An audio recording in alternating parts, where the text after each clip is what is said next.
Ta-da.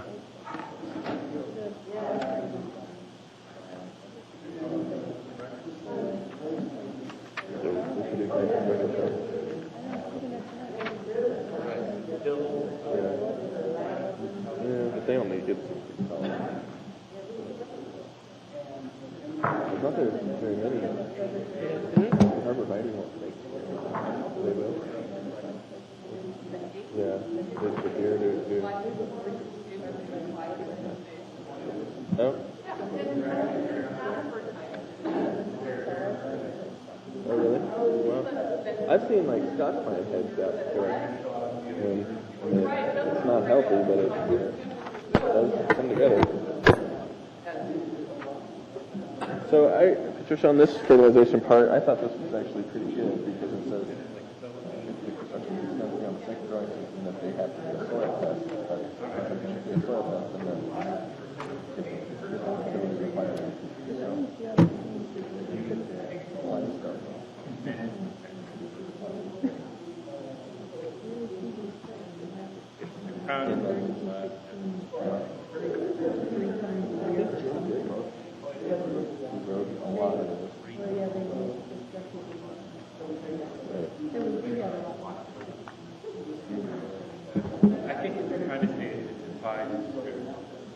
I'm more concerned about the topsoil. It's totally different than, and I didn't read this again today, but now that they are adding the topsoil,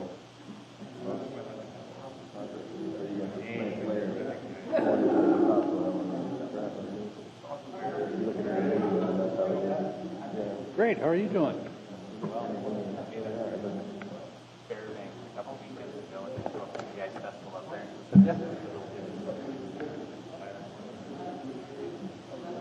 Yeah, that's always great to see, huh? I just found the fine trip. The last time I went to 4 or 5 years ago this year, they added a bunch of like really long slides and things. They've got all these breast tubes and everything, so it's pretty brilliant. You get a I don't know. It was a lot of work this year. I think they might plan on repeating the event with the without saying local expertise. I think they found it a little more regular than that. I know. One guy running the airport for the ice.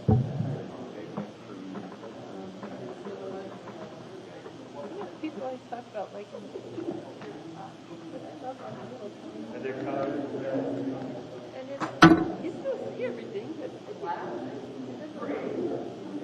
like seeing no photography yet. What happened?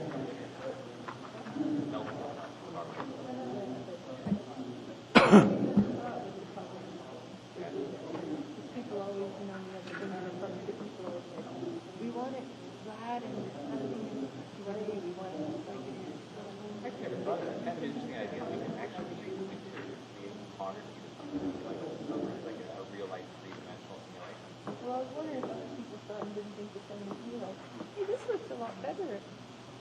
Didn't change the view because, you know, you put a little elevation change in it, but you still have, you know, the view is up here. It's not. It didn't obscure the view and it And didn't it adds a bit of interest for the ultimate good visual. I thought it was a lot better. If they got rid of the But yeah, those blocks of ice from Fairbanks were a bit intimidating, huh? I was going to help some people with the one down by Bootlegger Cove down there. So I show up and because they had never worked with ice and I have, and they said, "Oh, can you run a chainsaw on this?" "Oh yeah, no problem." So they show me. They open up the back of this pickup and there's a chainsaw in there with a 4-foot bar. And I hefted that thing and I said, "You got to find somebody else. I need my kid or something. We need a big, strong guy." And that thing was so heavy. Oh, it was an older one, plus with a 4-foot bar. You know, I mean, that's like a 24-inch bar is considered, you know, pretty big. So. The people who were down from Fairbanks, they're pretty cool people, so we chatted with them. She said there's a person who had a shop up there and bought it. How much time do you want it to last? For the detail carving, right? And even for the bigger it may not have stayed that in front because this it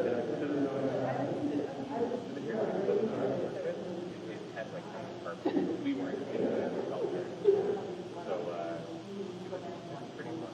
Yeah, actually, the medium, is great. It's not difficult to work with. Hi, I'm Pat Coleman. Are you the forester? Ah. I was son in forestry at UAF. Yeah, and he actually has a strong interest now, all of a sudden, in urban forestry. So, yeah, he's doing a senior project on, he's going to inventory hazardous trees on campus. Never been done, and put it all in the GIS and everything.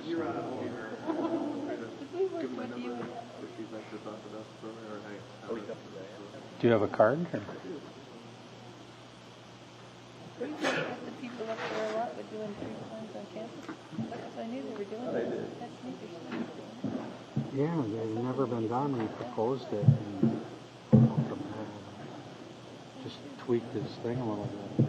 I think the value of it is it's going to give them a usable tool to maintain this database.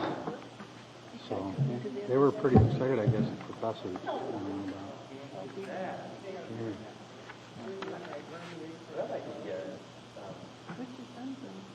Dan Coleman. We have this tree in this program, like Tree City USA now, they started. They talked about doing it this past year, but they started it. Standard for the campus. Here at UAA. And then you get a next national recognition. And we want to do that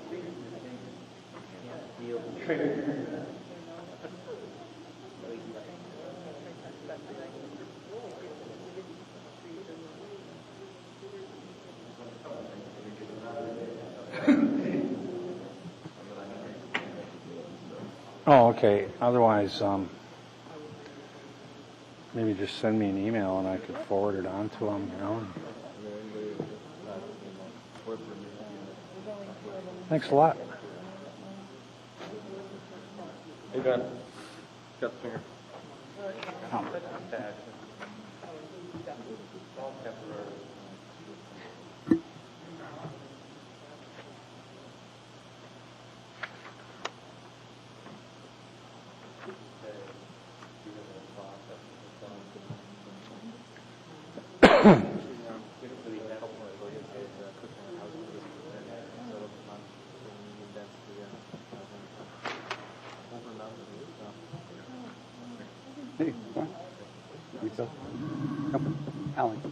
Are you ready? Let's call to order the Wednesday, April 8th, 2009 UDC meeting. We'll start by roll call. Templin, Present. Gassett, Here. Doherty, Here. Kowalski, Mia, Here. Kimmerer, Joyner, Here. Poland, Griggs, Here. We'll move on to disclosures. Does anybody have anything they need to disclose?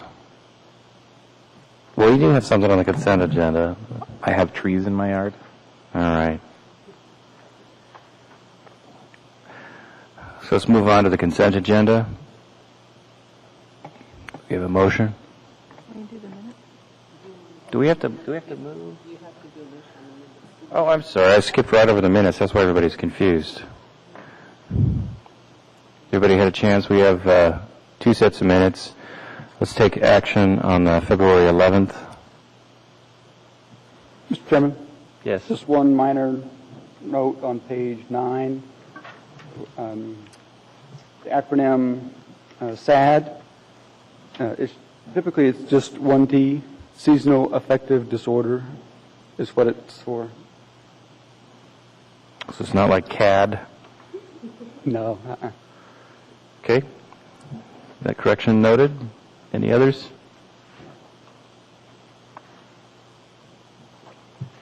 I guess we need a motion to approve. So, motion, Commissioner Gassick, seconded by Briggs. Any opposition to passing the motion? Seeing, hearing none. Those minutes stand with the corrections. Now, March 11th, 2009. Any comments on those? So, I'll entertain a motion. Commissioner Chiners moved. Commissioner Nia is seconded. Any opposition to passing that? Seeing none, passes unanimously. So now we'll move on. I think we can move past disclosures, if that's okay, to the consent agenda.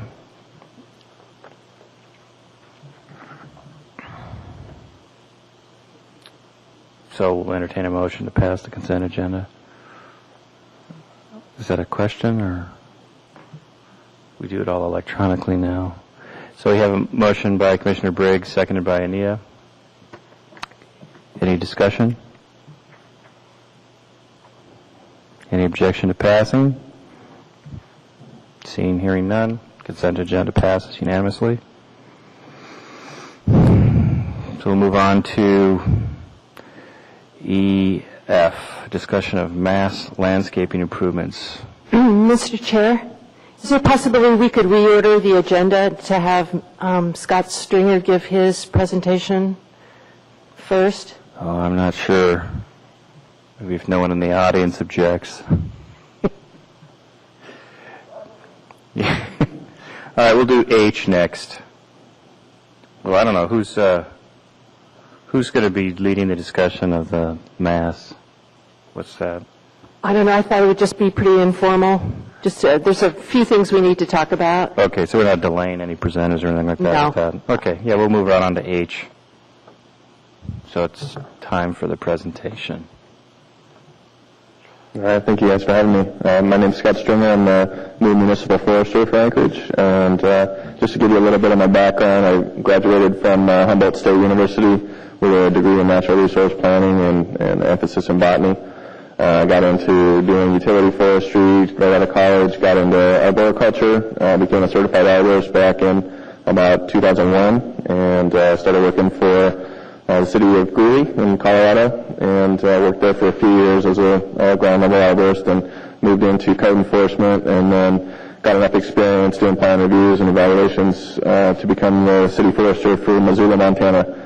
And so I was a forester in Montana for 5 years, and had the opportunity to come here and career program. So that's why brought me here to Alaska, and I've been here since November. Started working just after Thanksgiving, so been for a fairly short period of time, and just went through the winter, and so it's exciting to be able to be here for the midnight sun and see the trees leaf out. So I was the Montana State Director for ISA for 2 years, and until I left, I had to resign. So I'm active in the arboriculture community and really care strongly for proper tree care and maintenance, and look forward to working with the public on educating them how that can take place. A little bit of history. I kind of want to just give you guys an overview on our program, and then I'll talk about our management plan as well. I want this to be informal, so feel free to ask questions. You don't have to wait until the end or anything. So, basically, from the history that I found, in 1955, they did a kind of a street tree design manual for Anchorage, and you guys probably have more history on how Anchorage has been put together in the past than I do. So, Treelific formed, and Patricia was probably a part of that group in the 90s, and that was kind of a citizen advocate group for trees. We still have a group called Treelific, and it's still active, and we're actually doing quite a bit of work around the city, improving landscapes and helping educate people and those kind of things. So there was a program called Tremendous, and ConocoPhillips sponsored it, and this year, ConocoPhillips told us that they were not going to be able to sponsor anymore because of economic hardships. So we kind of lost our funding for that. That was just a supplemental tree planting budget for homeowners to be able to purchase trees.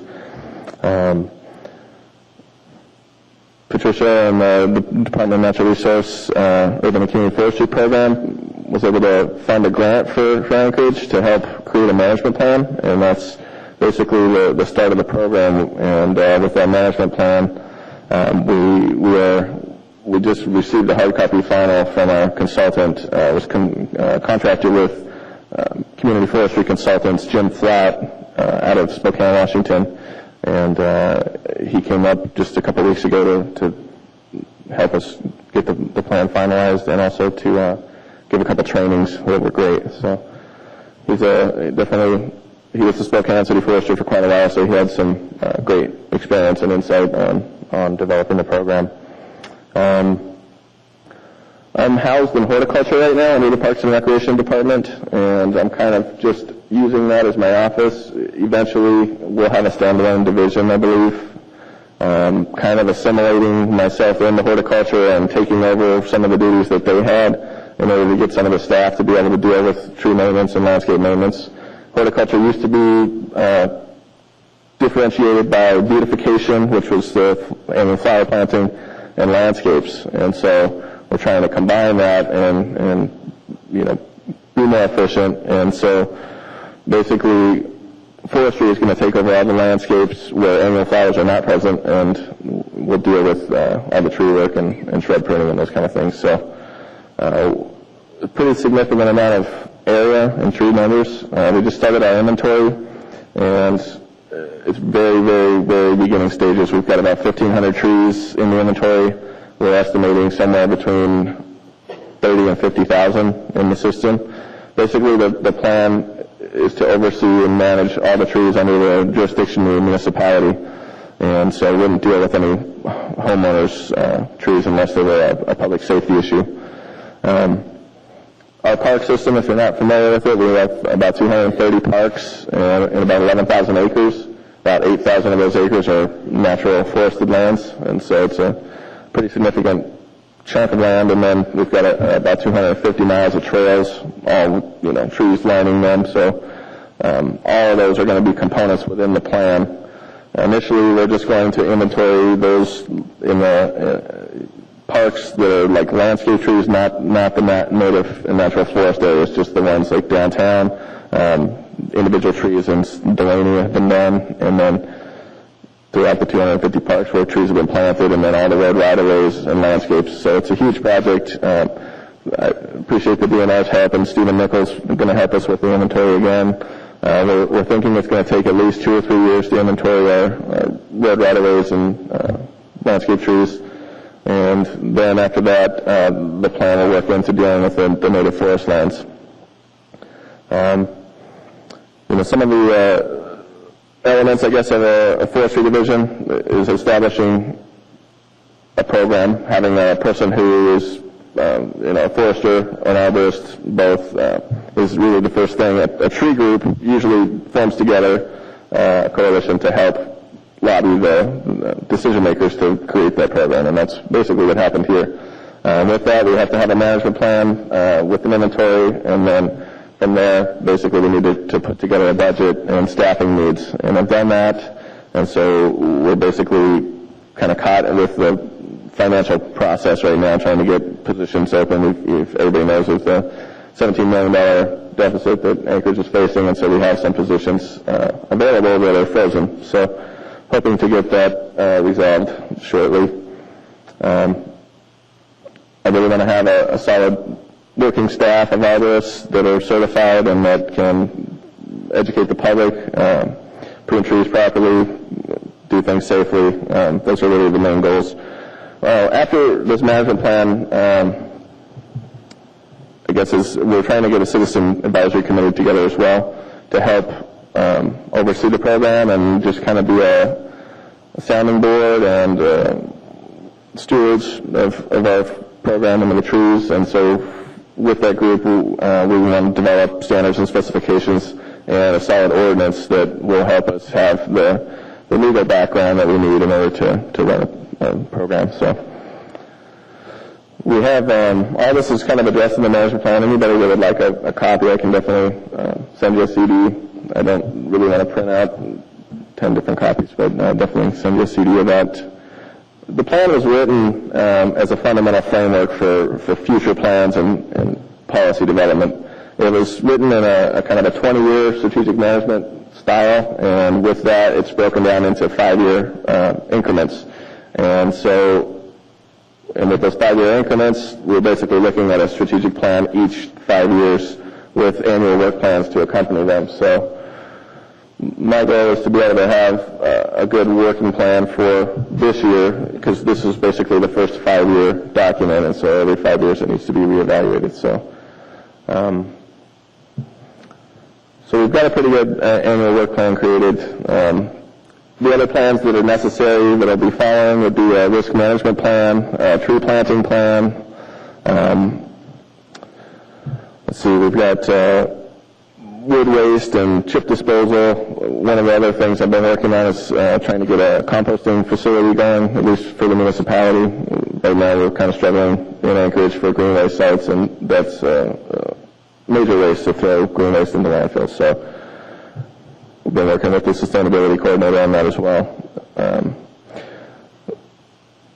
The standard and specifications document that will be basically a subset of the ordinance will help guide you all in direction, and it'll be a part of the mass. It'll have to be incorporated into that. And basically we'll touch on proper pruning, planting, removal, contracted services, all the elements related to tree work in the municipality.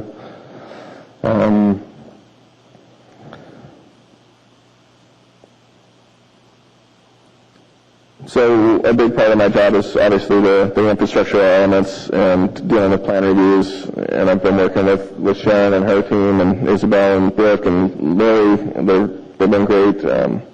I've been in touch with some of the landscape architects around.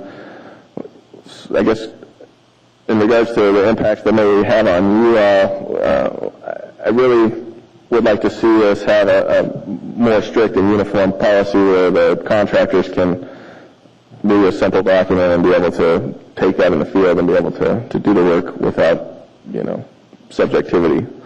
And I think that will help clarify that. This, we're going to get into mass later, but I think it was well written, and there's definitely good points in it, and I don't think it needs to be thrown away and rewritten. I think that it'll just be a supplement to that.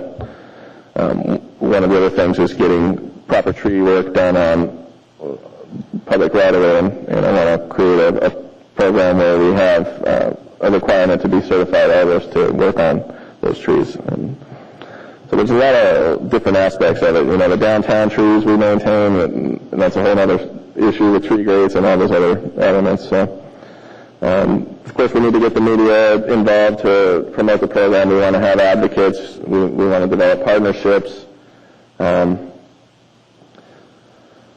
We've had quite a bit of success through the DNR and the state and private forestry through the Forest Service. We've got some grants to do some forest health projects. We have another big one coming up this year in Bicentennial and Far North, looking at doing somewhere between 10 and 40 acres of fuel reduction, but it's mainly dead standing spruce and hazard trees from the bark beetle and from the wind damage that occurred last summer, apparently. And so we've got that opportunity to work with other agencies. I met with Fish and Wildlife, BLM, pretty much all the federal agencies, and then also some of the nonprofit groups that have an interest. With the tree inventory, we have a software program called TreeWorks, and it's really a good working program. It's GIS based. We basically go out and inventory the trees with a GPS, and then put in all the attribute data, which includes species, diameter, height, health, maintenance requirements, and all those things. So I don't want to bog down on that too much, but that's basically the fundamental framework to use the management plan. Your comprehensive management plan will include planting, pruning, removals, and service requests. And basically, some of the things that I've seen since I've been here are the plans. I've seen a lot of overplanting, way too tight, way too close, a lot of monocultures. We need to develop our species palette and encourage nurseries to grow new things and to try new things.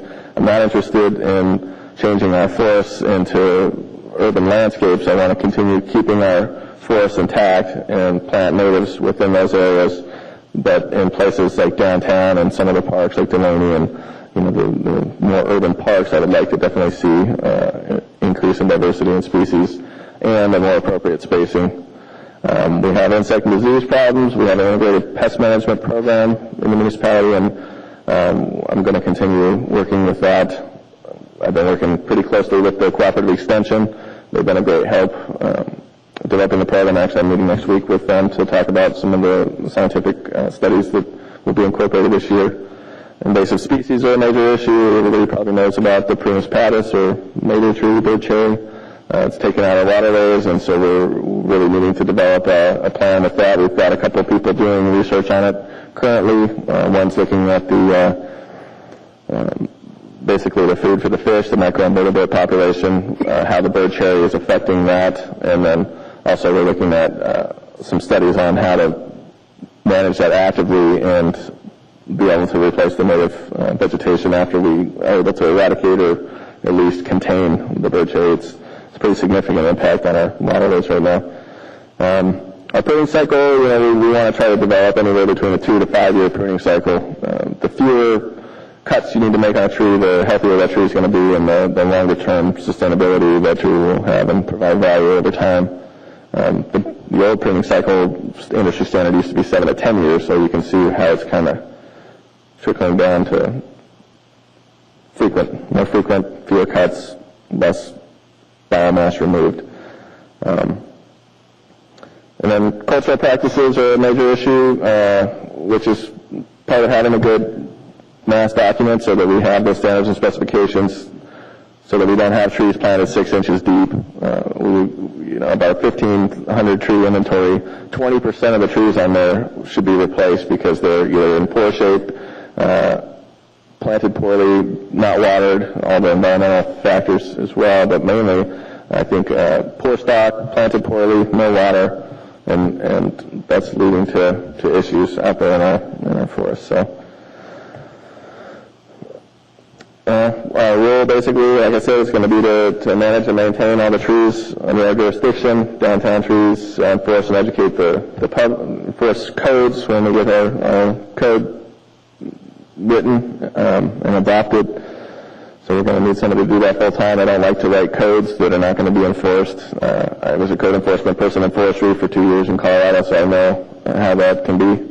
In Missouri, I did not have a specific code enforcement person, and I, as a forester, had to deal with that, and it takes a lot of time and effort. So we're going to do permitting for trees planted on right of way. It's kind of part of the design review process now, and I would like to see that continued and I guess raised as also for maintenance and pruning and removals. I'd like to continue using contractors to do large-scale projects. It's not feasible when you have small staff to try to do large-scale projects, and so we'll develop a program where we can have funding specifically allocated to contracted services.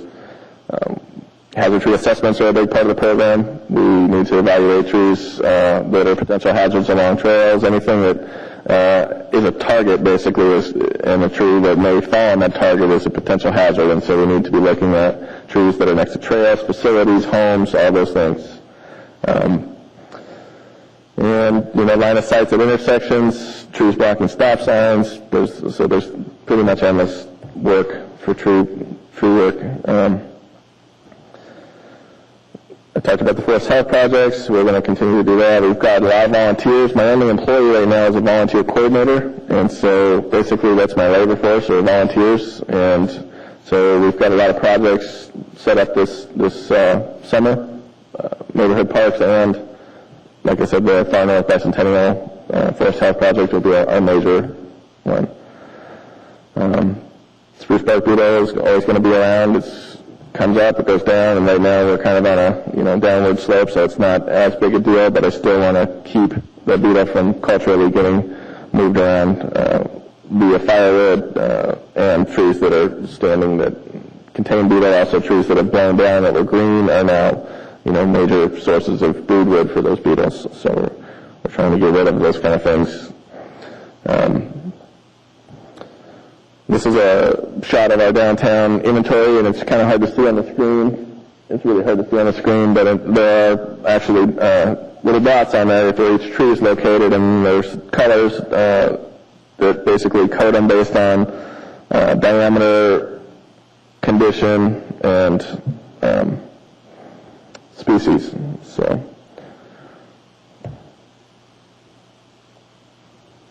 We talked about the program goals, get the inventory done, got the management plan created.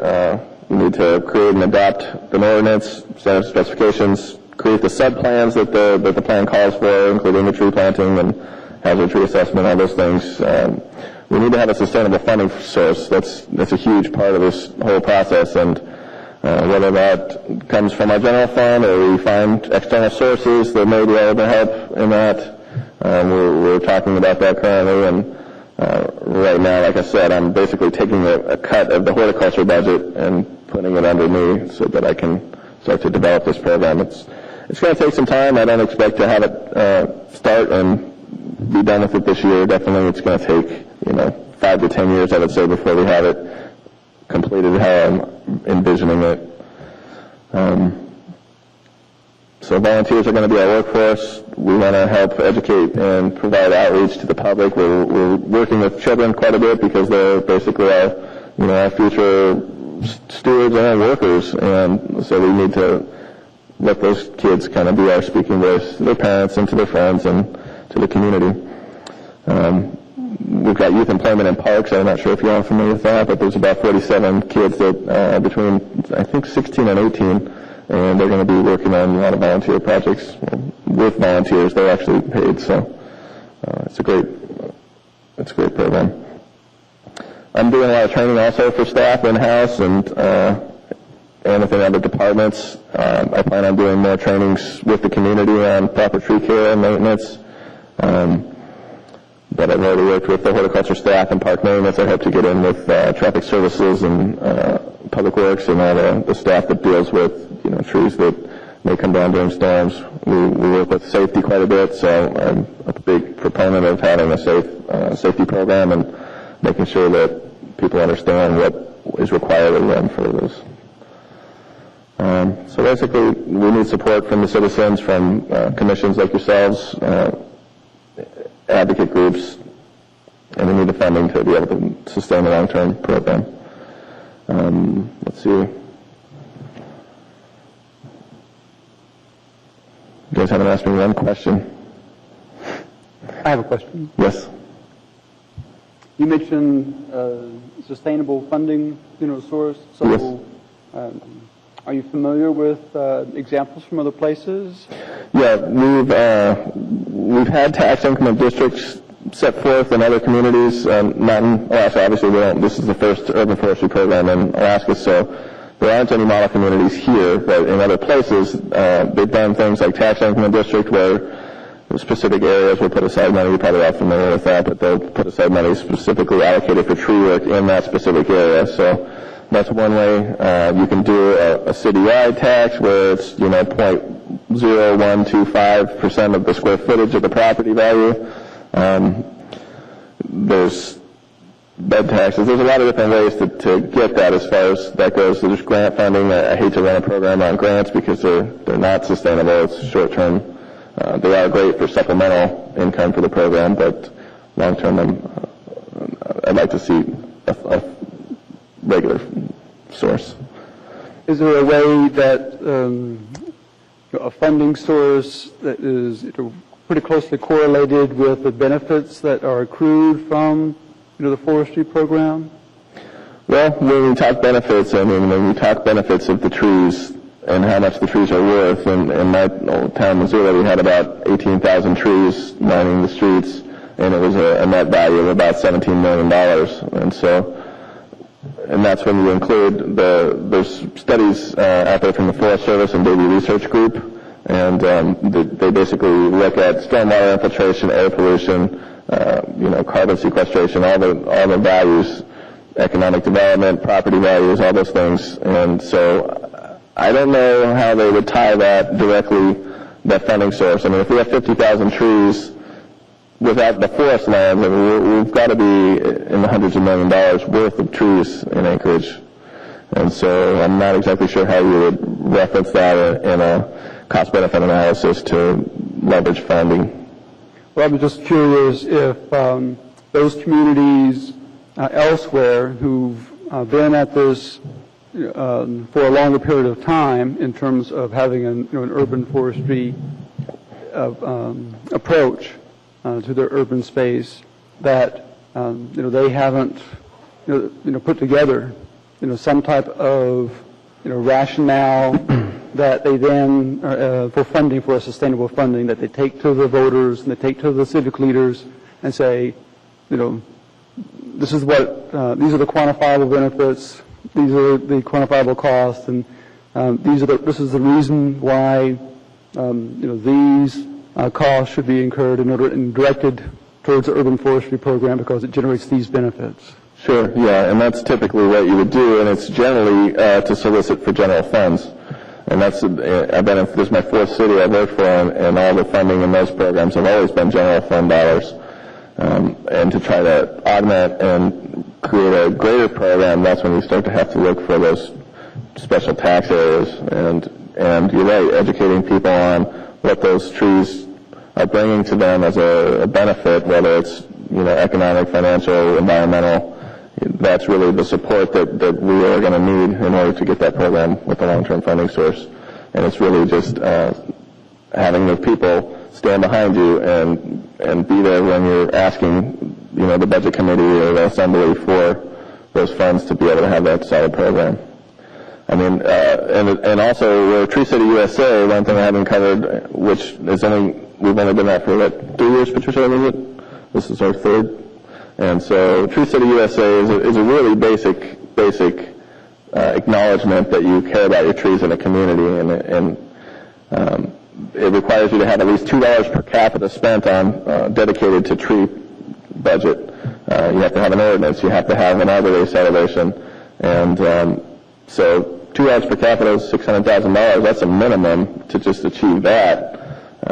My goal is to at least double that for a significant program. So, which isn't that much. I think our parks budget is about 11 to 12 million. So, trying to increase that budget over time, it shouldn't be that difficult, especially with being able to argue those points of what trees are providing. So, whether that's passed through a bond like we just got denied, that's another issue, but just getting the word out, letting the public know why this money is important to make their lives better. So. Right. Well, just one of the things that, as you're talking there, one of the benefits of trees, of course, is they clean carbon dioxide. Right. And pollutants and particulates. And one of the biggest generators of carbon dioxide are vehicles, and so doing something with a parking fee or vehicle assessment on property value that is could be a pretty direct correlation between the users or the generators of carbon dioxide in the community and the main mechanism for cleansing that carbon dioxide out of the community's atmosphere. So that's the type of thing I guess I'm kind of looking for is some type of correlation between what the between the benefit of the trees and the cost. So. And those creative ideas are exactly what I'm looking for from you all and the public, because that would be a great place to attempt to solicit funding. I really don't have much more about the program as far as that goes. We could get more into detail, vision, mission, that kind of thing, but that's not really, I think, what your interest is. Is there anything else that you have questions about regarding the program? Or? Well, just, if I may, Sure. Transplanting, trees? Yes. What's the, is there a standard practice for, transplanting trees? I know that when we have development and there's some trees that are, on that property? Is there a way to salvage those? Is there some sort of metric or benchmarks that that are routinely followed or put into place to kind of see, okay, can we save trees, or do we have to just accept the fact that if development comes along, we have to wipe out the trees and just plant new young saplings? Well, yeah, that's a good question, and it really goes back to the planning and zoning codes, and that may be separate from urban forestry codes, but we need to create an incentive for developers to start incorporating some of those forest lands as a replacement to having to plant, these little trees that are really not as much of a benefit as if they were to incorporate some of the trees with adequate root zone protection into their developments. So, I'm not sure if I'm getting at your question, but we don't have a code in place currently. There are specifications on root ball per diameter, if that's what you're getting at too. There can definitely be an opportunity to salvage trees from projects if they're done properly, if the trees meet the other requirements. As far as transplanting on the same site, is that what you're getting at, is reutilizing the trees that are there? Right. I'm just trying to get a sense, is there a protocol for, being able to systematically, come look at a site, plan and looking at, inventorying the mature trees at different levels of growth and saying, okay, these are candidates for transplanting. These are too big, we can't, deal with those. Right. But there are some that, are good candidates for transplanting, and we would like to encourage the developer, or if it's a municipal project, mandate that the municipality, save those trees by transplanting them. There's definitely room for that potential. It would be something that would be written into the ordinance or the standard specifications.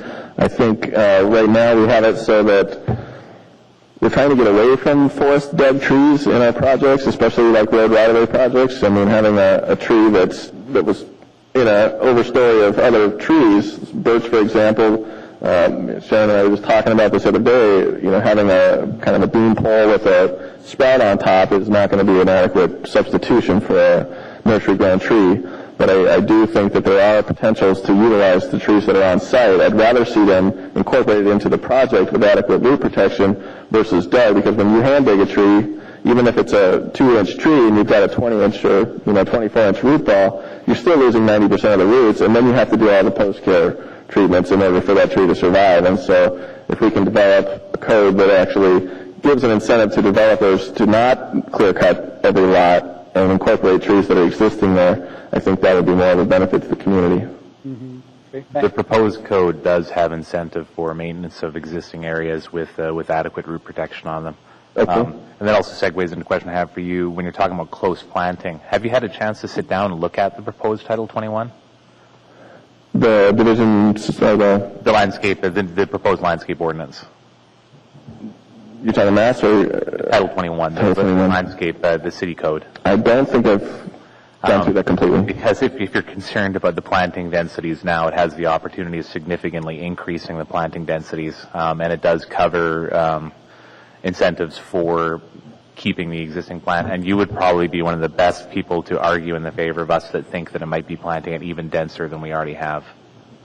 Speaking as a landscape architect, that's one of my personal concerns, is that it'll be an increase of between 1.2 and 2 times the existing planting densities potentially, depending upon the project. And is that for screening and buffering? It's for all of it. It's a standard sort of visual enhancement is about a 1.2% increase. So 120%. And then for the new extreme end of things, it could be up to 2. It's a point-based system, so it all depends on how they spend the points. So if they spend points on other things that aren't plant-based, it would reduce the amount of trees. But if they just did it with plants, it would be a very dense planting. Yeah. Well, I'm hoping that we can incorporate, and I've been working with physical planning and project management on trying to develop a coherent standard. Instead of having Title 21 and mass and forestry, having a one certified ordinance or, standard The issue specification. for Title 21 is that's on track. Well, Title 21 takes forever to go through, but the landscaping section is not too far off. For Right, property. and I've been working with Feed and Dave on those, so I need to get with those guys sooner than later, it sounds like, so. Yeah, it's sort of if you sit down with them and just go through and start to do your own math on the point system and Yeah. go right with the plants, is that if you think it's dense now, it might be worse. Years. And I've seen that through other cities where the on-site landscaping requirement is different than the right-of-way landscaping. And so I'm not sure if Title 21 is specific for private property or if it is for both right-of-ways. The landscaping section deals with, or definitions for the different types of landscaping, but it's within a platted property.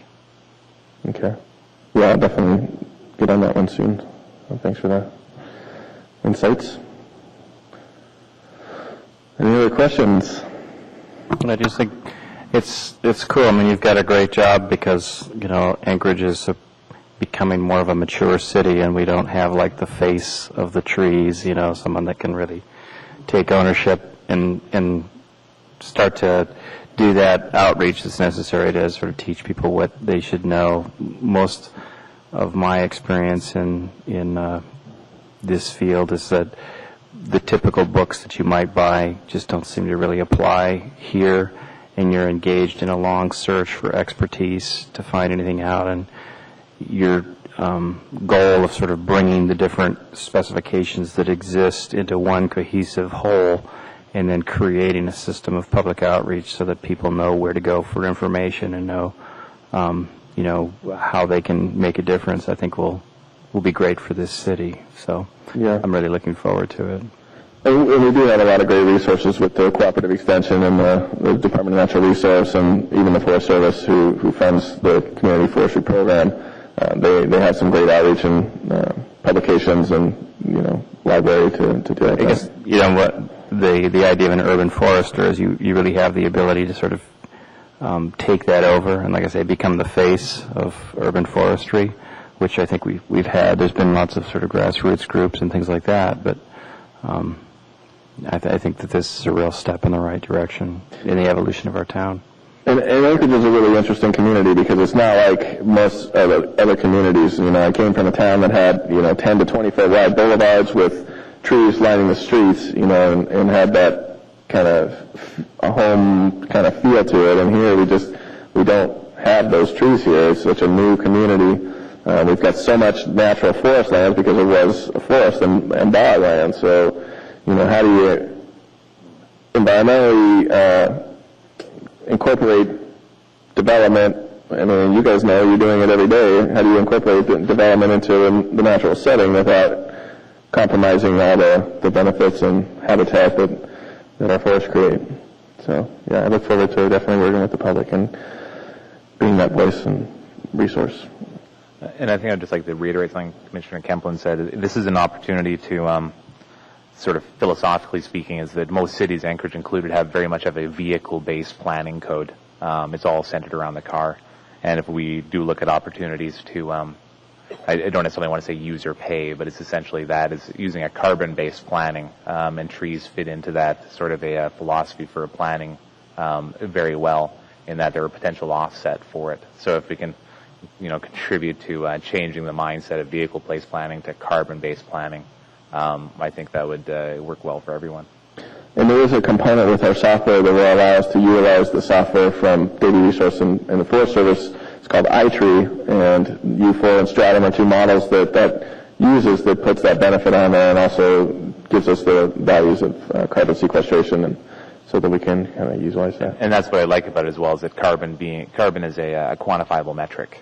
Is that you can assign money to carbon, and that might actually be a way to evaluate trees in a little bit different of a take. Because if you look at how much carbon sequestration possibility they have, carbon has a value. So, right. Another way to look at it. And then the canopy cover and the total amount of carbon we are sequestering is an important factor.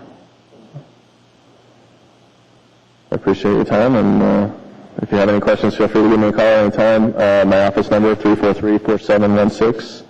And the email is stringerst@muni.org. So, appreciate it. Thank you, guys. Oh, hey, one point. Many of your slides, I don't know if it was a projector, but the words just disappeared into the background. So if this is like a presentation you plan on making more times. I just put it up today, so I wasn't. Such a designer. I think it is a bit of projector issue. But I'll work on that. Thanks.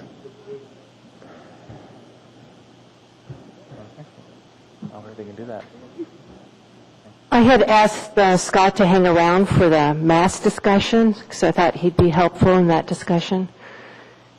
Scott, you can stay standing there, or you can sit down over here if it's easier for you. I'm fine.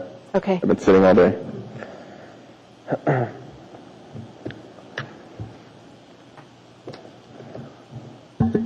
Well, I had wanted to take this opportunity, since we didn't have any cases, submitted for this month, to, one, have Scott come and talk to us, and also to continue the conversation about mass specifications and how well they do or don't solve some of the issues we've been discussing.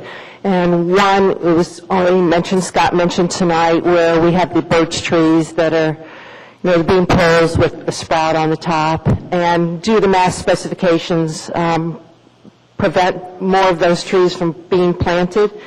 And then the second one is, how do we get good-looking spruce here? And if we want to use, a native white spruce, and this came up at the last meeting, because I've been specifying white spruce, but the Black Hills densata variety, which is a fuller spruce. And then I think it was Terry or Dwayne or both of them at the last meeting had specified, had mentioned, why can't we use our own white spruce? And the reason why is because so often they're spindly looking, and no doubt you've all been around town and have seen them. And I have no objection to using our native spruce, but not the spindly ones that, we see out on sites. And it's mainly private development where you see those go in rather than public projects, because we have a bit more control of it, and especially on road projects, we have inspectors who go out and can reject the plant material. So the question was to look at mass and see if it prevents the spindly white spruce or the lollipop birch trees. And I hope most of you brought that section of mass with you tonight, because I've been talking to Patricia about it, and also Isabel Roy. She's a inspector in PM&E, but she's limited just to inspecting just road projects. And so we've been looking at the specifications to see what it says about these. And I think on page 4,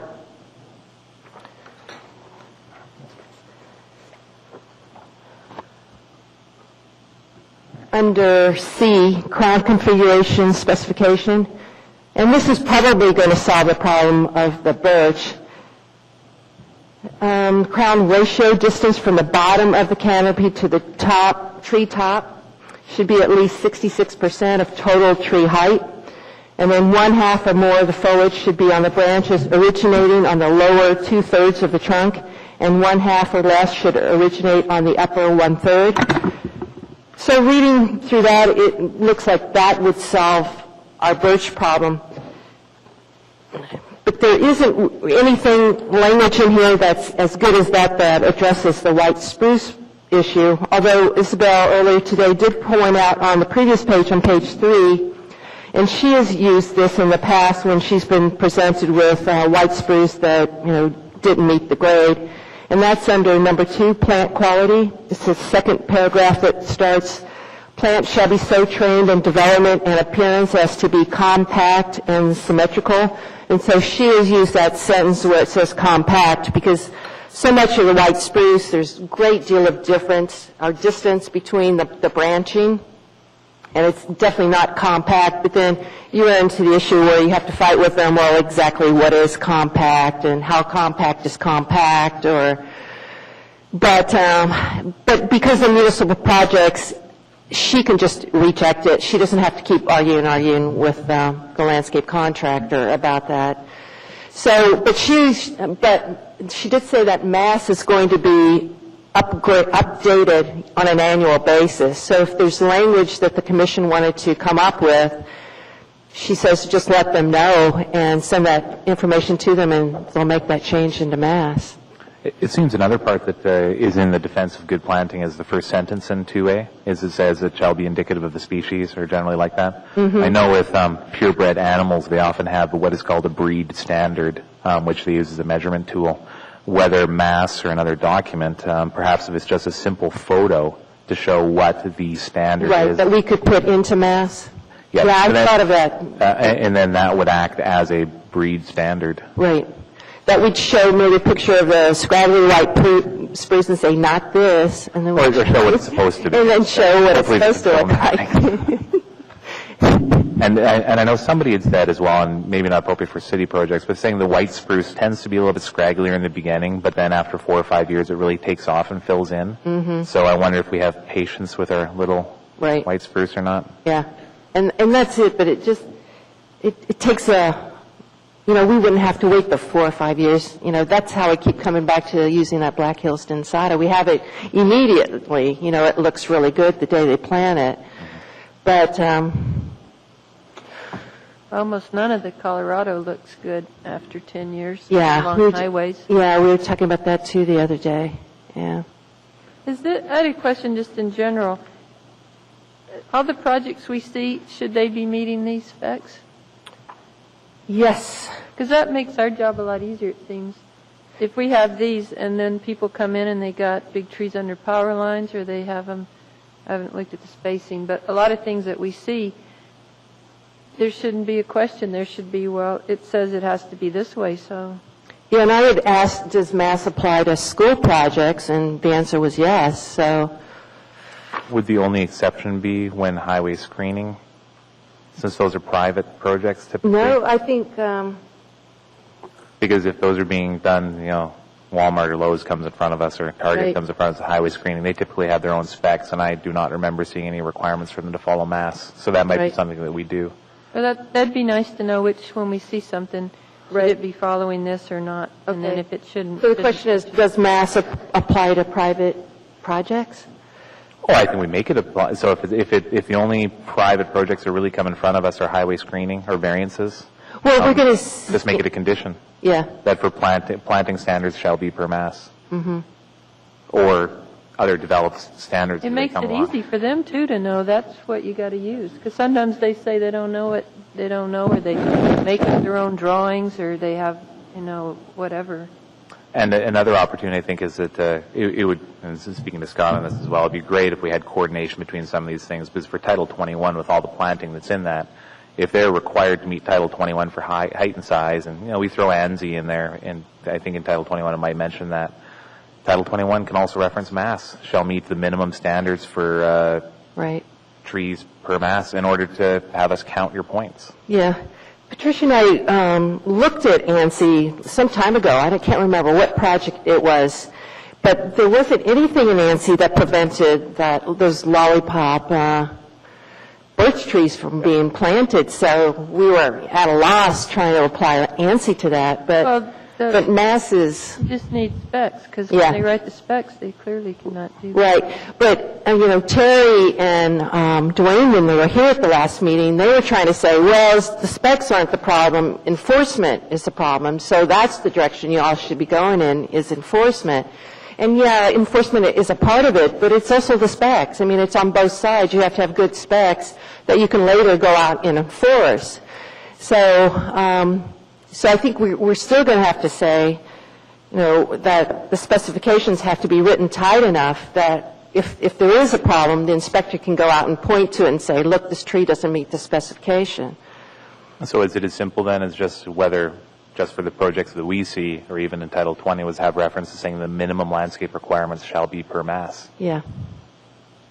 And that, I think, at the UDC for what comes in front of us is easy enough for us to add that. Yeah. But generally for the tree health and shrub health and perennial health of Anchorage, it would be better to have that worked into Title 21 as well. I thought a lot of the details in Title 21 should have referenced something, because I thought they're too detailed and they're too hard to change, and just didn't seem appropriate to get in every little detail about mulch and things in Title 21. I don't have a comment copy of math in front of me, but does it address the issue of moose browse at all? And we've seen a variety of different techniques that come in front of us to try to address that issue, either selecting a species that no one seems to be able to agree as to deters moose or doesn't provide, I'd be afraid we'd wind up with monoculture in the true sense of the word. Well, but then we've also talked about actual physical protection as a means, but a lot of that seems to be left to the designer's discretion as to whether he wants to create a physical separation or whether he wants to spray it with wolf blood or any variety of The crux of the moose protection is that becomes an enforcement issue. Is that any people that are permitted or required to maintain their landscape plan at the for perpetuity of the site. So if at any point the trees are damaged beyond, health or whatever, they're supposed to replace them. So it's in the person's best interest to put on moose protection so they don't have to replace them. But along these lines, it seems like the other issue is that a typical warranty period of 1 year and then a sort of universal establishment period of, 3 years. There seems to be a big gap there between the standard contractor's warranty period and what it would take for landscaping to really become, immune to the attacks of nature. But it's still the property owner's onus anytime beyond that 1 year or 3 year to replace plant material if it's damaged. It's supposed to be maintained, and correct me if I'm wrong, Sharon, but in perpetuity, the life of a site in its current incarnation, the landscape plan has to be maintained. Yes. In fact, we were just talking about that today. In terms of Breakage Middle School, it really, when we went back to look at their specifications, and, it said that any damaged plants were replaced at the discretion of the owner. But, we could enforce that replacement just on what Peter was saying earlier, that the owner has to maintain the landscaping for the lifetime of, the length of time that they're the owner. So we could have them replace it just on that basis alone. That's probably a finer argument because they haven't died, and, the leaders could take off and be okay.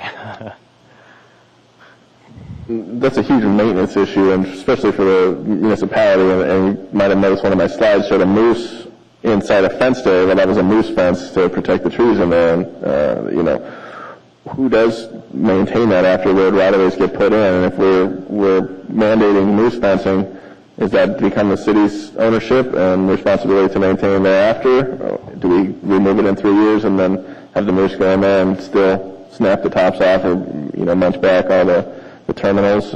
It's a difficult one, and it's not addressed in math. We do address protecting trees, but it's from construction and root zone impacts, not from wildlife.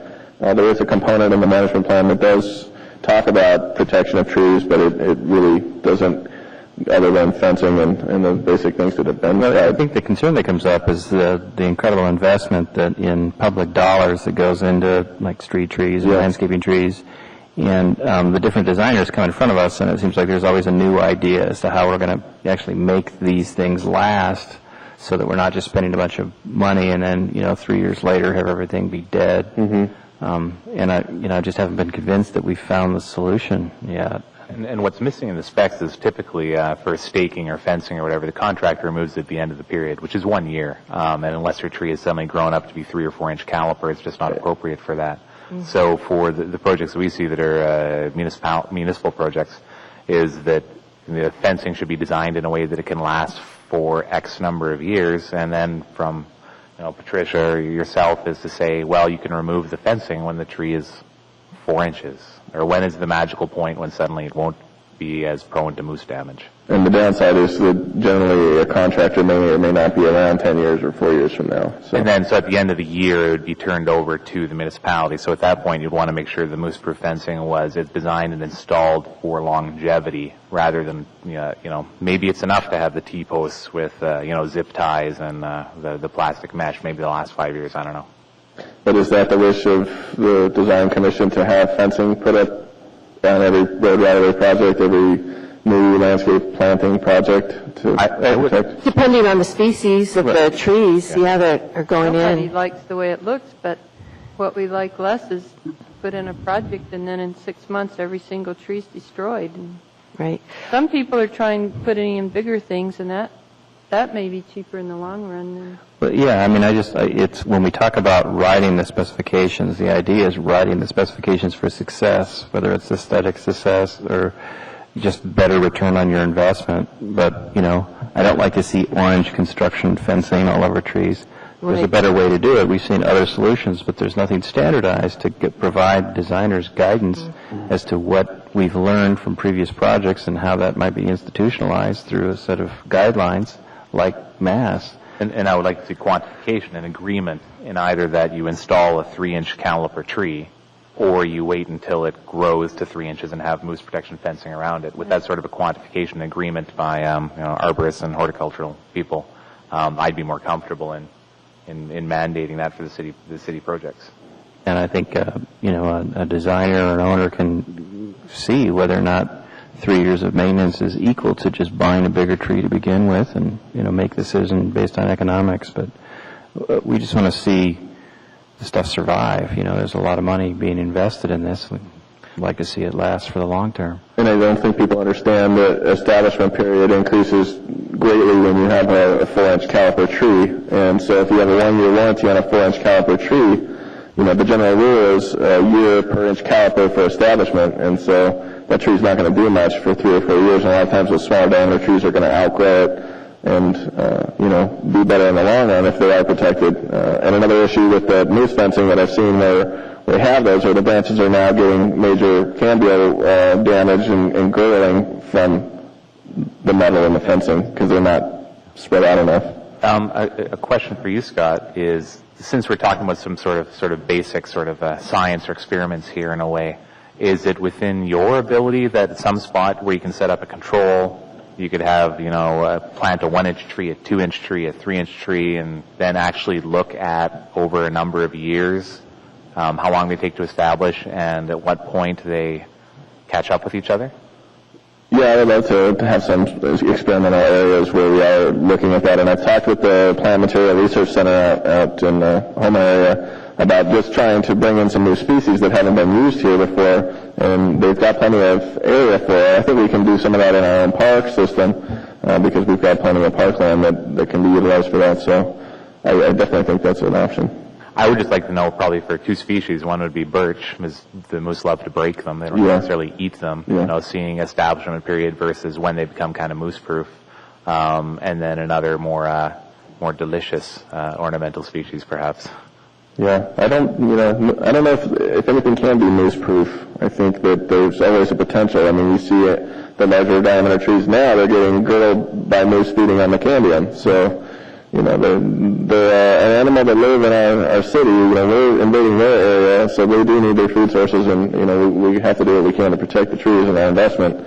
And so... So that birch, it usually is, they just break the leader. Just van. And we could actually help fund something like that. And I've wanted to do have an area where you could put different kinds of fencing up too, and have a place people could look at it and compare the cost and what it looks like and how it lasts. Because we keep trying things and you don't really know till you try it. Some things seem great the first week, but they don't hold up. Yeah. Some things the moose will push them in. So we didn't find the perfect one, but it'd be nice to have a spot where you could try things and leave it up and see what happens. And the benefit for us then, if you're spraying deer junk on it, blood meal and whatever, or the fences, it'd just be nice in 4 or 5 years to have a quantified assessment of it, because we're not getting that quantification or any sort of a meaningful analysis with a control out of our road projects. It's all anecdotal. But, another solution might be to create sort of sacrificial subspecies that you put some rapidly renewable yummy plants in between the trees so that if moose come on site, they're always drawn to those that interplanting sort of quickly heal but provide lots of nutrition. I thought of that, but I didn't know if they would eat them or they get attracted and then they eat all the others everything. Too. They're not predictable. So.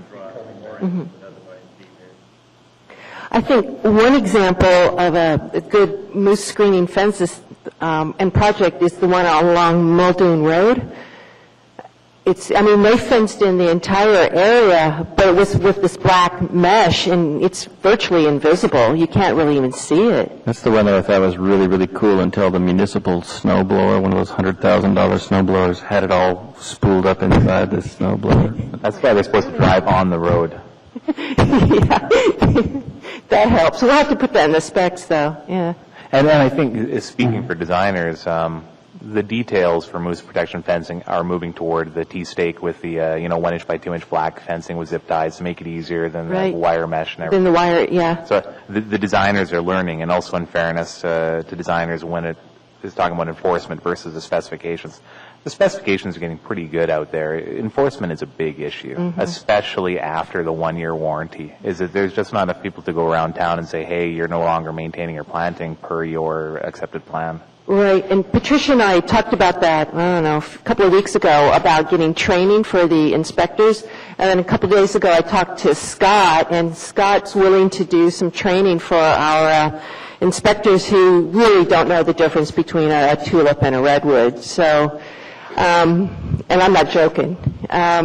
So Scott's going to do some training here, hopefully in May, and I went up to talk to the code enforcement boss to see if, he was interested in having Scott come and do some training, and yeah, he was very excited about it.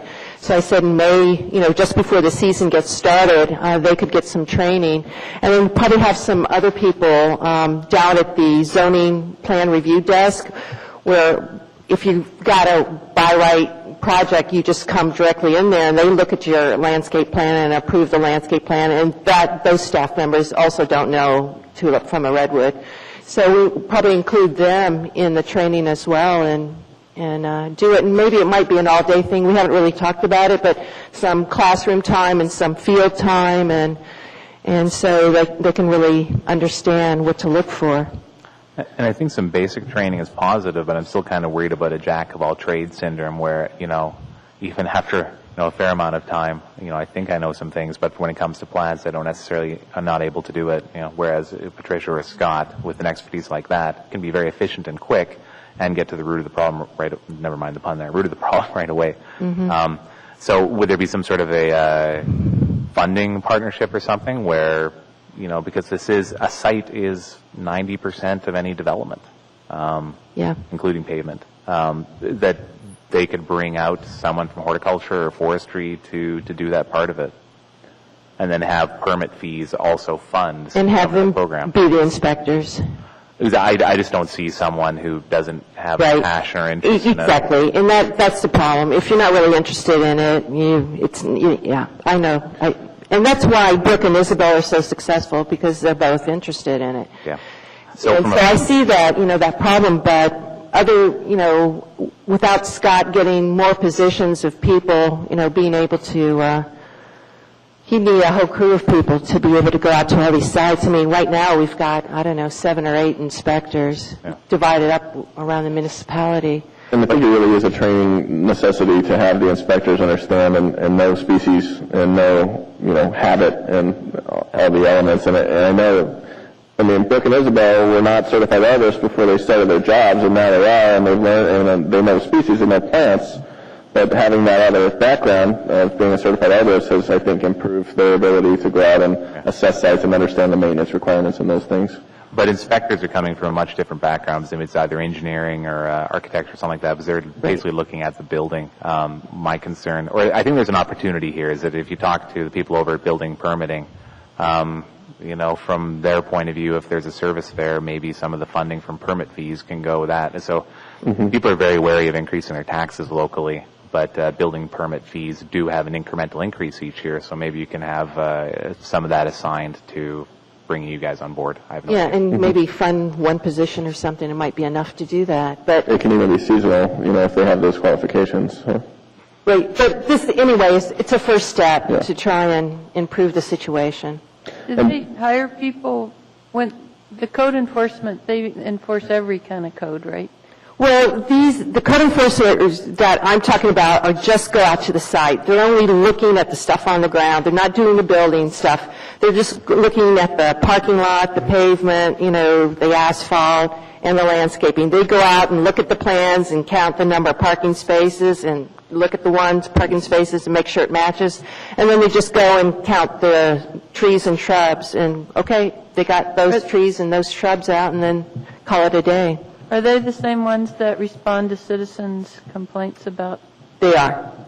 Because I was just thinking, if the city, they probably get a lot of complaints about some kind of code violations, but I don't know how many they get about landscaping from people Probably other far than me. fewer.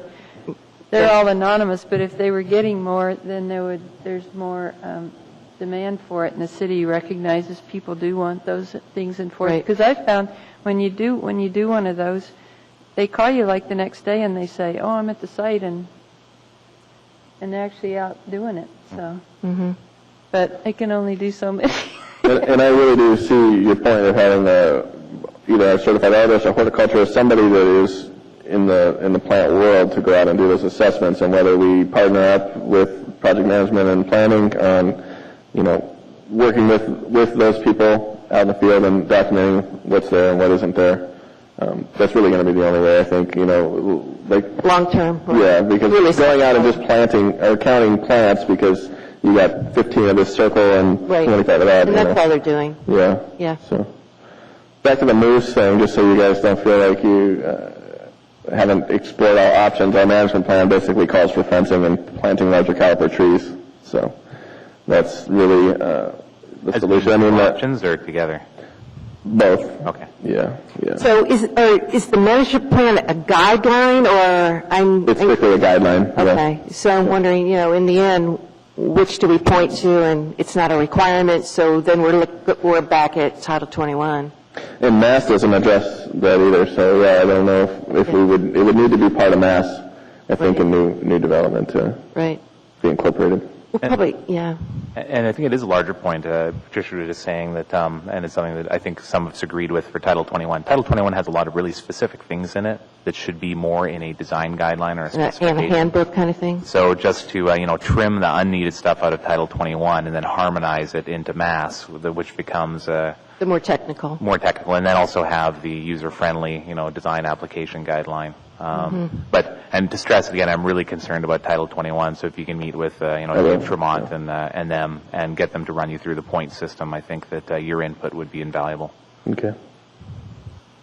This looks like we have an internal meeting coming up just to discuss this landscaping and inspection and moose protection and how it relates to Mass and how Mass would have to change. And so maybe that's the next thing we'll do and get everyone around the table and figure it out.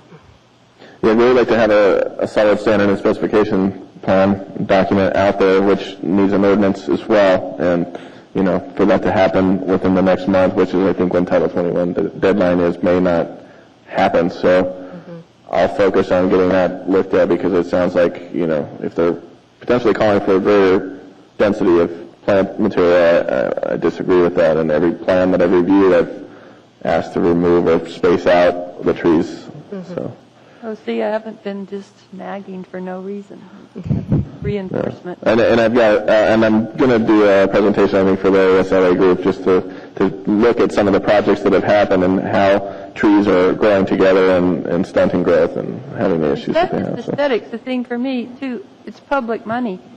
And we have so little money to maintain and do things that nice in the public, to spend so much on too many trees in one spot and then increasing the amount of maintenance needed, and it just doesn't make sense to me. Every landscape architect has a different opinion, though. Yeah, that's the issue. Yeah. I mean, it's the different aesthetic, It is. It's designer a school of thought. designer. Yeah. You mean spruce isn't a hedge material? It can be. Not properly, though. I've seen Scotch pine as a hedge. So, I mean, people hedge anything. The spruce that we mentioned earlier, generally the white spruce grown in nurseries here, or they're all field dug? That's a whole nother question. Yeah, I mean, because We're having meetings on that right now. That's why they look like they do. They're Yeah. just dug up. Yeah, and Mass does call for them to be nursery grown, not right. forest dug, so. But nursery grown, according to ANSI, is you could take a tree out of the woods, put it in a nursery, put it in a pot for 2 years on your property, and it's automatically nursery grown. And so that's a problem also that we're Well, it we're would looking be a at. lot better if they were grown, not just set in a pot that somebody just set somewhere and left for 2 years, but if they were actually Put in the ground. taken care of, like Yeah. they're in a nursery for 2 years, they would be a lot better. But if we go and get a lollipop tree out of the woods, put it in a Not the- pot or not in the ground. birch, no, the spruce. I was- Right. But I mean, it doesn't guard against that happening for the lollipop birch. And they could still Well, call it nursery Just ground. these specs don't. With those specs, right, that we've got that now. But, Patricia and I and a bunch of others have been holding meetings trying to get local growers for local plant materials, so we're not always having to go to the lower 48 to get all our plant materials sent up here. But there's been a real problem, kind of catch-22. Growers say, well, I grow it, but then nobody buys it. Well, they're little growers and nobody knew they had the plant material and they didn't do any marketing, so nobody knows they have it. And so then they get discouraged and they stop growing it, and then, nobody can, so it's just this problem so we're trying to identify what all the problems are from having growers grow the material and have local nurseries know that these growers exist and buying from them rather than ordering from the lower 48. And then nurseries are saying, well, it's more reliable to, get our plant materials from the lower 48 because we know when we put our order in, it's going to be here at the, meet our specifications, be here at the time that we wanted it. So it's just easier, and they're also saying it's cheaper to get plant material from the lower 48 because of the climatic conditions down there. Trees grow so much faster than they do up here, so it's cheaper to get a big tree, lower 48, than to wait, twice as long for the same tree to grow to the same size up here. So there's kind of a whole host of issues we're facing. But anyway, we're working our way through them. And salvage also, I think Alan mentioned earlier about salvaging, and that's part of it too. And they've been really good meetings because we've had growers and contractors and landscape architects and agency people, and everybody shares their side of it. And so, some of us say, well, you should just salvage everything, but then there's an issue because some people have tried to take things off on the site and then put it back, but then you have this big time period of storing it somewhere and maintaining it, and so sometimes that's an issue, and sometimes it's too big or you do it at the wrong season. But trying to come up with a way where we can make people aware of when there are salvage opportunities and what plants are available. Because we see an awful lot of projects here with many, many trees, and a lot of them are spruce and birch. So I think the growers don't see that there is a market for some reason. And one of the things that the municipality can do for that is to have, when we have a tree management plan, where we know exactly where we're going to be planting and putting new trees and natives to be able to forecast out in the future with companies instead of contracts where they're actually growing for us here locally and being able to utilize, say we have 1,000 trees that we need for a road right-of-way project. Well, 5 years down the road. And PM&E's good about forecasting projects, and so I think that we can make that a feasible option in the future. Right. We're going to have it on the website we're in the midst of kind of developing. We're going to be able to do those projections. These are the projects that are coming up, and they're going to need 200 of this and 80 of that and 50 of this, so they could start growing those ahead of time. Yeah, and as long as, they feel confident that we're tied in with a contract that they're going to get paid for those, then that gives them a lot more incentive. Right, exactly. Yeah. Yeah, well, it'll work out, it'll evolve. Yeah.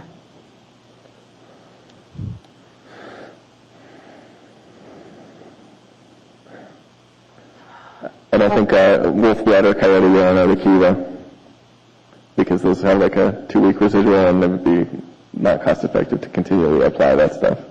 Yeah. The plant's good stuff. Could we bring in another species that it might eat the moose? Yeah, we'll have to think of that. Be the wolves. The moose. Yeah. Man. Well, have we exhausted the subject, or? Okay. Anybody interested in going home? Oh, I wanted to mention one thing. I forgot to mention it at the last meeting. I think Kim mentioned it earlier tonight, but I'm not sure everyone heard it, but Kim is leaving her position here. And so July 1st is your last day, is that right? So we won't be replacing Kim just because we can't find another person who can do what Kim does. And truly, she's one of a kind. She is. She is. And so we didn't even bother, trying to do that because we're not going to be able to replace her. We will hire a municipal employee who will have some funky hours, and they'll come to the meetings at night, but they won't be taking minutes. So we will not have the capacity of having minutes anymore. But the Granicus system will record the meetings, but there will be no minutes from as of July 1st.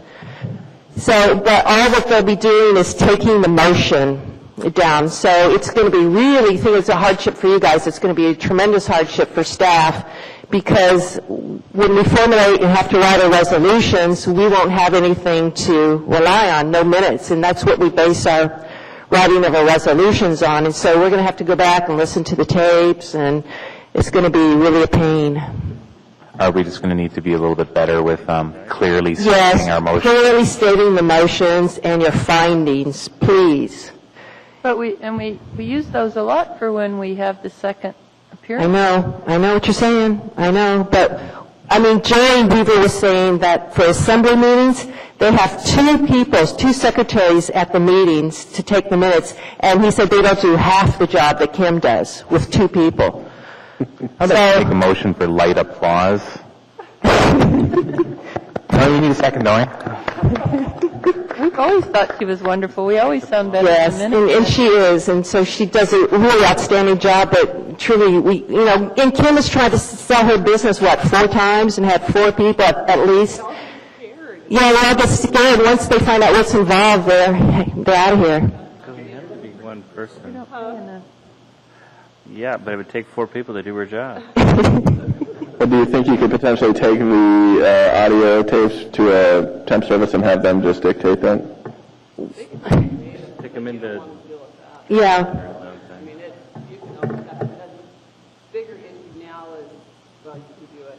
I keep a tape recorder, but this is on a system that is online, so they'd have to download that somehow. Right. I don't even know how it's going to work, but I'm dreading it. Can we use this more like when we have PowerPoints, why can't we see it on here? And why can't we see documents? Like, why couldn't we have mass on here tonight? So we don't We can have have mass paper on there. everything. Because Yeah. we don't ever use this except to That's push how true. we I make keep a forgetting. motion, and we could raise their hand to do that. That- You can put a document on this system, and then it just attaches to But the that nobody agenda puts them item, on and there. you would be able to scan through it. Yeah, that's a good idea. Documents on here? It doesn't hook through that way. There's a board that controls Yeah. what feeds to the display here, and that's what Scott was hooked into. But mass And it wasn't doesn't on do here. it It through could have the- been. Although we could have probably downloaded your I'm just PowerPoint. suggesting that too. somebody would. Yeah, you would have had to do it yourself. It wouldn't have automatically. Film strips. How do you do it? Where do you Need to chime. come early and give it to them? So the other thing is we're also going to have to come kind of up to speed on Roger's rules of Robert's. See, I don't even know that. Robert's rules of order, and God, I'm dreading that too because Kim won't be there to whisper to us what we're supposed to be doing.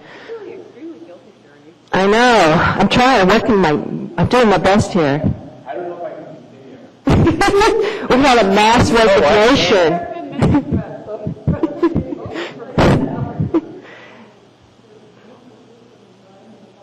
Yeah, really, because I mean, reading Roger's Rules of Order is the most boring thing to have to try and read through. And Can't you use Roberto's? Isn't that a condensed version? yeah, that's why I'm going to look for that, Roberto's Rules of Order? the condensed version. There actually is teaching in it's just a piece of book with tabs on it. Right, but I find that boring too.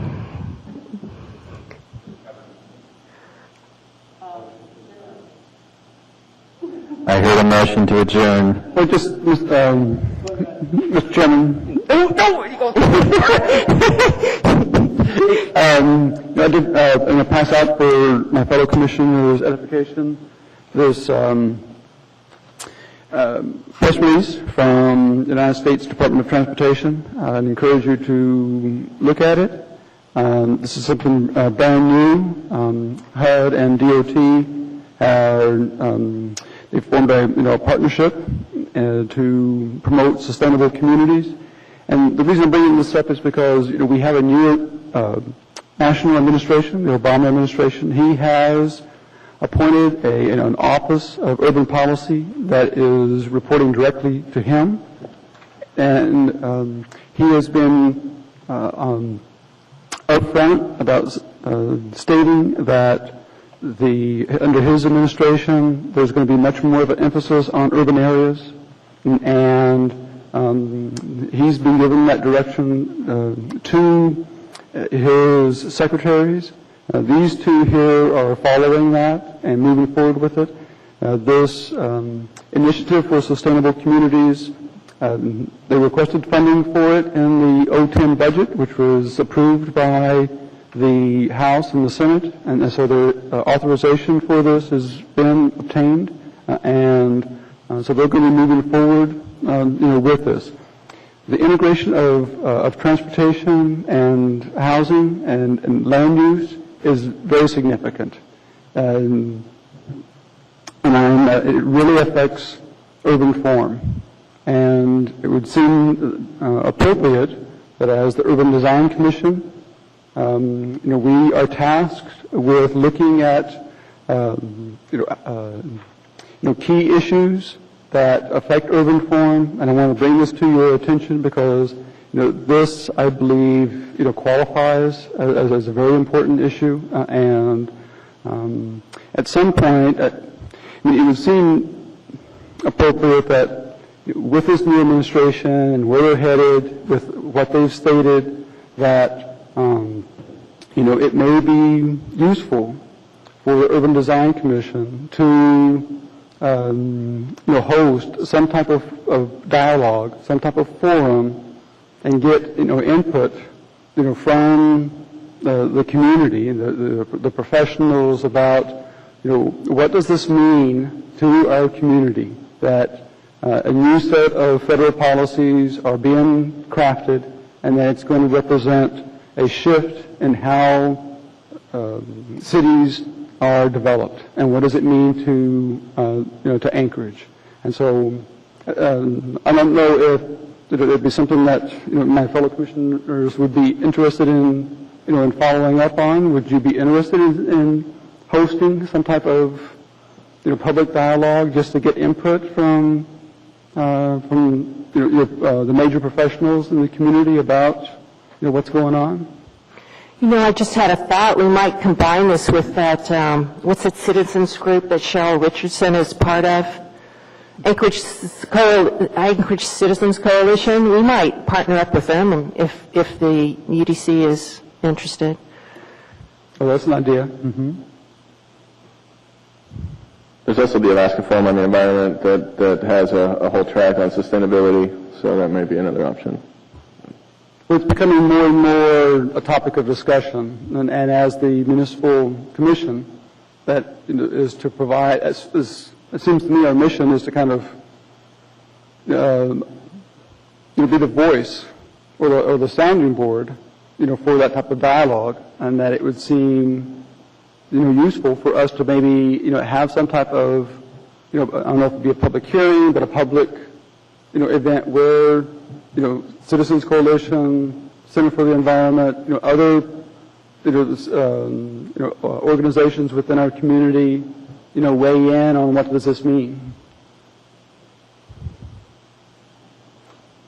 So would this be something that commission members would?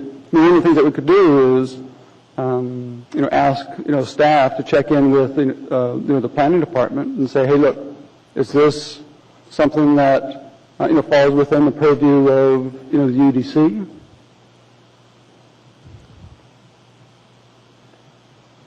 Well, I'm sort of reacting to this for the first time, but it seems to me that maybe the secretaries of transportation and housing don't quite know what it means at this point.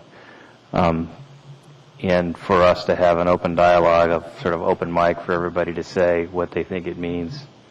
I don't know, it strikes me as a little bit strange, as opposed to hosting someone from the administration who can give a clear vision as to what they think they'd like it to mean, as opposed to just free association of an executive order has been issued. So now, get rid of your cars and move to dense housing.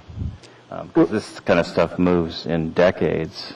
And it's a very sort of a big thing to grasp onto exactly what we would be seeking for input on it. It seems like it would be a good topic for some kind of a round table that did involve other organizations at some level or another.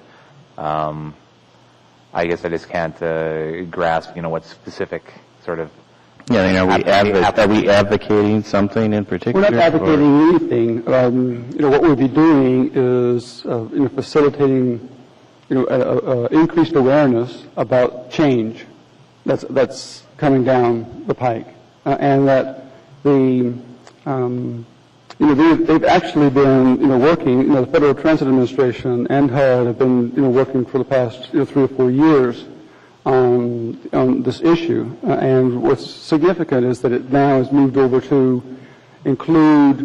It's not just the Federal Transit Administration, which is a component of the Department of Transportation. It's now been moved up and made for the entire department, which includes FHWA and FAA and for the other big agencies in the department. But and they have developed specific type of guidelines that, and it's regarding transit-oriented development. What does it mean? They have publications that they've put together, kind of explaining the details, what it means to urban areas, and what this does, this right here is kind of taking that background work that they've done, that they've been working on, and moved it up to a larger policy level and applied it into the entire Department of Transportation, and says this, hey, we're going to be doing this now. We're getting serious about it, and the fact that they are getting serious about it and getting money for it, means that within the next year or two, you're going to start seeing things start rippling out as a result of this new agenda for change. And what does that mean to our community? And that's the key question. Is what does it mean to our community? And I guess I am not certain what, if this is something that's happening up on high. There are things we've been working on Anchorage locally with the new bicycle plan. There's a lot of discussion. There's a lot of expertise locally as well. The Forum on the Environment this year did have an entire track on green infrastructure, which dealt with a lot of the components of sustainable communities as well. So I guess what question would we want to ask to add and build on the existing conversation rather than reinventing part of the wheel? So it might be talking with a few groups and seeing if it would be a time for a round table and just asking the question of, what is Anchorage's vision, and having, that might be a better approach rather than, saying this is coming down the pipeline. This would be a small part of it, I think, saying this is coming down, these are the opportunities, but building on what we've done so far and what we want to do next. And then I think that's sort of a community level. And then for the UDC to be in on that discussion, I think that is within our purview and a good part of that. But I don't necessarily see us as being the organization that is in a place to spur it. There are other people and groups that I think that are already deep into that specific topic that would be good to work with. Well, another role that we might have is to envision a roundtable of this type and start thinking about who would be good contributors to that dialogue, and maybe urge them towards moving towards some sort of public forum where this discussion could take place. But I don't know, it just strikes me strange as us being a host or a sponsor or as a citizens group. I think the best we can do is to sort of facilitate people, representatives of these different agencies that are bringing change, to give them a forum to speak about that. Mm-hmm. And I think as a partner would be that would be a very appropriate and very timely discussion here, because I don't think that there's been that sort of that holistic, big picture connection between all these groups, specifically with the bicycle master plan or the bicycle document that's just out, and other documents that are like that. Yeah, and if there's one entity in this community that has that ability to bring them all together, it's the Urban Design Commission. You know, do you know The mayor. Alan, Randy Virgin? He's in the administration. And what is this title? Sustainability Manager or something like that? You might contact him and get his thoughts on it. That's what I would recommend as well. He's out of the Office of Economic Development. He's the sustainability coordinator, and so he should be able to be that person that can gather those people and create that forum. On the municipal level, he would be the person to get the ball rolling, and no doubt he's familiar with all these other organizations in town, ACC and everybody else, who could contribute to that sort of kind of roundtable discussion. He was formerly the executive director of Alaska Center for the Environment. Right. He's been in his current position for almost a year, so he's intimately involved with the sustainability aspects up here. Right. So from I just wanted to share information with my fellow commissioners and to let you know that what type of things are happening and to see what level of interest there are was. It's always good to get feedback from my fellow commissioners. Thanks. Yeah, but contact Randy and see what he has to say. I think a roundtable would be a good way to go. Just on a smaller scale, I'm working with him on a green policy to help reduce consumption and waste within the municipality too. So,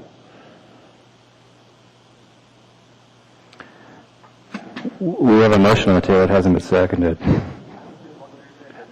Doesn't need to be seconded? Maybe we can put it in the minutes, did you ever notice that? Wow. All right.